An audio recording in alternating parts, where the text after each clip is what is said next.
আষাঢ় মাস পড়ে গেছে, মানে বর্ষাকাল চলে এসেছে। এই বর্ষার ওয়েদারে যদি ইলিশ না হয় তাহলে কি বাঙালির ঘরে জমে? সাহাবাড়িতে কিন্তু ইলিশ উৎসব শুরু হয়ে গেছে। আজ মেনুতে আছে ইলিশ ভাপা, বেগুন আলু দিয়ে সর্ষে ইলিশ ঝোল, সাথে কলমি শাক ভাজা। মা তো এখন কাজ করছে, মাকে যদি এখন ইলিশ মাছ রান্না করতে বলি, মা বলবে বাবা আসলে বাবা করবে। আর মাই ভালো করতে পারে ইলিশ মাছের রান্নাটা, একদম দারুণ। যাই বাবা, আমি আগে রেডি করে নিই, তারপরে মা আসবে, মাকে দিয়ে করাবো। ও মা, কি? এ দেখো বাবা ইলিশ মাছ নিয়ে এসছে, একটু জুত করে রান্না করো। এখন আমি রান্না করতে পারবো না বাবা, আমার মোবাইলে কাজ রয়েছে, পরে তোমার বাবা এসে করবে। আরে তুমি একটু ভালো করে করো না রান্নাটা। এখন আমি পারবো না, বলছি না কাজ আছে মোবাইলে। আরে খিদা পেয়েছে, করো না গো। বাবা গরম ভাত আছে, গরম ওখান থেকে ঘি নাও, ঘি নিয়ে গরম ভাত দিয়ে ওখানে ডিম সিদ্ধ করা আছে, খেয়ে নাও, তোমার বাবা এসে করবে। আরে বাবা, বাবা তোর ইলিশ মাছটা ভালো পারে না, তুমি ভালো পারো, তুমি করো না একটু। এগুলো কাটতে বাটতে এখন সময় লাগবে বাবা, এখন পারবো না, কাজ আছে। তুমি তো আগে একবার রান্না করে চলো, কেন? তারপরে দেখবে কি করেছে আর কি করিনি আমি।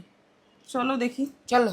এই নাও, আগে ইলিশ মাছটাতে ধরো, আজকে জুত করে রান্না করবে একদম। এখানে আচ্ছা। পোস্ত, নারকেল আর এদিকে সরষে, এইটা দিয়ে কিন্তু অর্ধেক মাছটাকে ভাপা করবে, একদম জমিয়ে খাবো।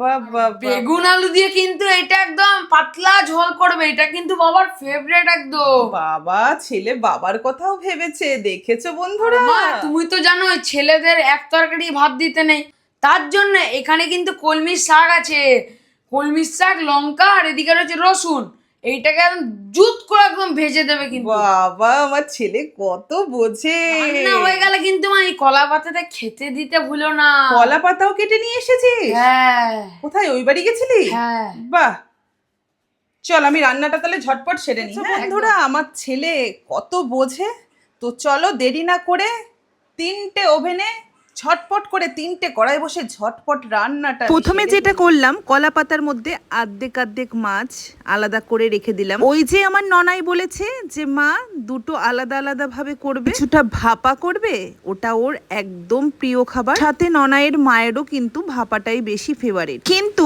ননাইয়ের বাবা বেশিরভাগ ক্ষেত্রে ইলিশ মাছের বেগুন আলু দিয়ে ঝোলটাই পছন্দ করে, তাই ছেলে বুদ্ধি করে আলাদা আলাদা করে কিন্তু পেস্ট করেছে সর্ষে পোস্ত আর এদিকে নারকেল। যদিও নারকেলটা ভাপার জন্য সর্ষে পোস্তর মধ্যে যেটা ঝোল হবে সেটা সর্ষে দিয়ে। এদিকে আমার ওভেনটা কিনে ভীষণ উপকার হয়েছে। এবার কেন বলো তো বন্ধুরা বললাম, ঘড়িতে বাজে এখন 12:30, আমাকে 45 মিনিটের মধ্যে পুরো রান্না কমপ্লিট করতে হবে, তাই ঝটপট 3টে ওভেনে 3টে কড়াই বসিয়ে ফেললাম। একটাতে হবে শাক ভাজা, আর এদিকে একটা কড়াইতে ভাপা অলরেডি বসিয়ে দিয়েছি, আর একটা কড়াইতে বসাবো বেগুন আলু সর্ষে দিয়ে ইলিশ মাছের ঝোল। আচ্ছা তোমরা কে কোনটা পছন্দ করো অবশ্যই কিন্তু কমেন্টে লিখে যাবে। আমি আর ননাই কিন্তু অলমোস্ট ভাপাটাই পছন্দ করি, আর তোমাদের দাদা ভাই ডায়েট মেনটেন করে বলে যেখানে তেল মশলা বেশি থাকে সেই জিনিসটা খেতে চায় না। দাঁড়াও আর একটা কথা বলি, তোমরা কিন্তু আমার কড়াইটা দেখে কেউ ঘৃণা পেও না। এই কড়াইটা আমার ভীষণ প্রিয়, এর মধ্যে লুচি বড়া খুব সুন্দর ভাজা যায়। সত্যি কথা বলতে যাদের বাড়িতে আছে তারাই জানবে, এই কড়াইটা কিন্তু লোহার কড়াই, এর জন্য কালো। তোমরা আবার এমনটা ভেবো না যে কড়াইটা মাজে না, পুরো কালো কুশটা হয়ে গেছে। এদিকে দেখো আমি কিন্তু কালো জিরা, রসুন আর শুকনো লঙ্কা ফোড়ন দিয়ে দিয়েছি। এদিকে তেল গরম হতে দিয়েছি, এর মধ্যে দেব কালো জিরা ফোড়ন। ওই যে তোমাদেরকে বললাম 3টে ওভেনে 3টে রান্না একসাথে করব। তেল গরম হয়ে গেছে, কালো জিরা ফোড়ন দিয়ে দিয়েছি। এবার দেব প্রথমেই আলুটা। জানি সবাই ইলিশ মাছ মোটামুটি রান্না করতে জানো, তবে আমি যেরকম করি সেটাই তোমাদের সাথে একটুখানি শেয়ার করলাম। যদিও সবার রান্না সমান হয় না, এক এক ডিস্ট্রিক্টের এক এক রকম রান্না। আমিও বিয়ের পরে এসে আমার বাপের বাড়ির যেরকম রান্নার ধাঁচ সেটা আমি এখানে অ্যাপ্লাই করি। যেহেতু শাশুড়ি মা অসুস্থ ছিলেন, তো মুখের একটা রুচিরও ব্যাপার থাকে। এত বছর নিজের হাতে একরকম রান্না করেছে, তারপর যদি আমি আমার বাপের বাড়ির রান্না এখানে ফলাতে যাই, সত্যি উনি খেতে পারতেন না। সেই কারণে উনি অসুস্থ ছিল, আমি ওনার কাছ থেকে জিজ্ঞেস করে ওনাদের প্রসেসিংয়েই রান্না করেছি। আজ আমার শাশুড়ি মা নেই, কিন্তু আমার শাশুড়ি মায়ের শেখানো যে রান্নাগুলো সেগুলোই আমি অ্যাপ্লাই করি। সত্যি কথা বলতে বিয়ের আগে আমি কিন্তু একদমই রান্না করতে পারতাম না, ইভেন আমি চাও করতে পারতাম না। এই তোমরা শুনে আবার হাসুনি তো? জানো তো বন্ধুরা, আমার না খুব বেশি ডিমালা মাছ খেতে একদম ভালো লাগে না। অল্প ডিম থাকলে স্বাদ হয় বেশি। দেখো এখানে কিন্তু আমি অল্প একটু জল দিলাম। দেখো বন্ধুরা, আমার কিন্তু শাক ভাজা প্রায় অর্ধেক হয়ে গেছে আর ভাপাও প্রায় কমপ্লিট হয়ে গেছে। একবার দেখাই, এই দেখো, দেখেছো? আমার ছেলে বলে দিয়েছে মা রসুন দিয়ে জুত করে ভাজবে। চলো রান্না করতে করতে তোমাদের সাথে ছোট্ট করে একটু গল্প করে। জানো তো বন্ধুরা, অনেক ব্লগ আমার কাছে এখনো রিস্টক রয়েছে, বাট এখনো পোস্ট করা হয়নি। তবে হ্যাঁ, এই যে ভিডিওটা তোমরা আজকে পাবে, এটা কিন্তু আজকেই শ্যুট করা, আজকেই কিন্তু ভয়েস সেভার দেওয়া আর এডিট করা। তবে পুরনো যে ব্লগ শ্যুটগুলো করা আছে, তোমরা কি দেখতে চাও? যদি তোমাদের দেখার ইচ্ছা থাকে তাহলে কিন্তু অবশ্যই এখানে একটা কমেন্ট করে যাবে যে তোমরা পুরনো ভিডিওগুলো দেখতে চাও।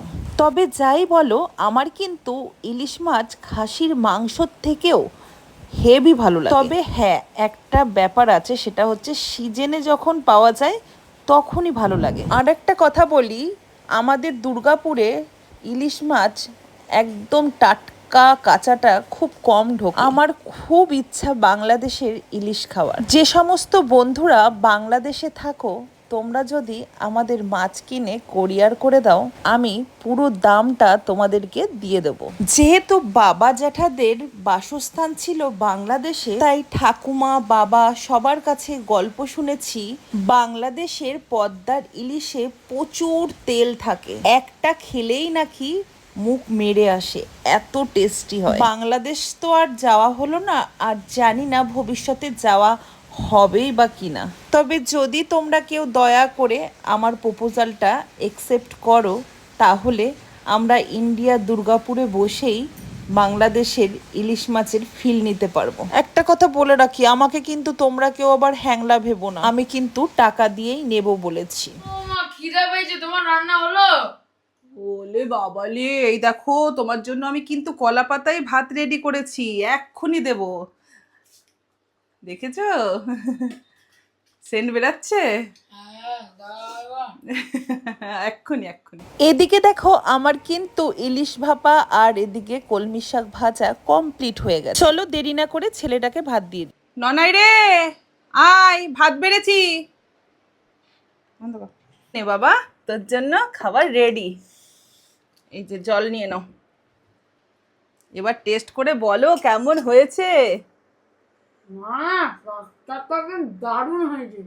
তুমি তো শাক খাও না বাবা, ভাল লাগছে? দারুণ লাগছে। একটু লঙ্কা নিয়ে নেব।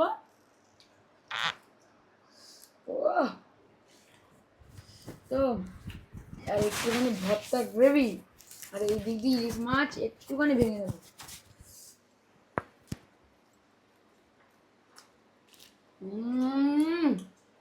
দারুণ। ভালো হয়েছে তো? তাহলে বন্ধুদেরকে বলে দাও আজকের মতো। আর দেখা হবে নেক্সট কোনো ভিডিওতে। আজকের মতো বাই বাই।